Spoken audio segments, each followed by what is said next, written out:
ক্ষমতাচ্যুত সাবেক প্রধানমন্ত্রী শেখ হাসিনা দেশ ছেড়ে ভারতে আশ্রয় নেওয়ার পরপরই কর্মস্থল ছেড়ে আত্মগোপনে চলে যান সেই সময়ের মাঠের দায়িত্বে থাকা বেশ কিছু পুলিশ কর্মকর্তা।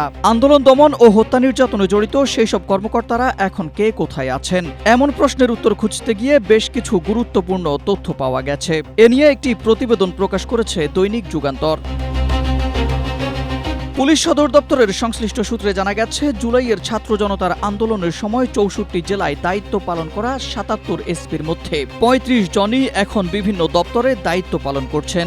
আইনের আওতার বাইরে রয়েছেন ৪১ জন ডিআইজি, অতিরিক্ত ডিআইজি ও এসপি।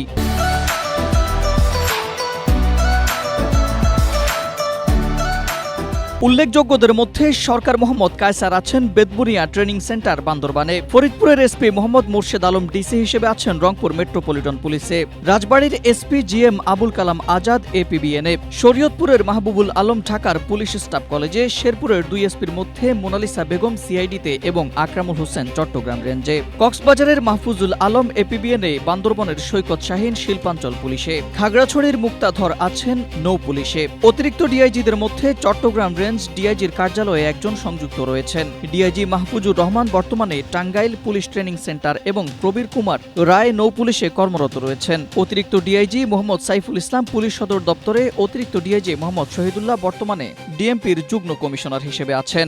অতিরিক্ত ডিআইজি হিসেবে দায়িত্ব পালনকারী লিটন কুমার সাহা বর্তমানে পুলিশ ট্রেনিং সেন্টার খুলনায় যুক্ত আছেন।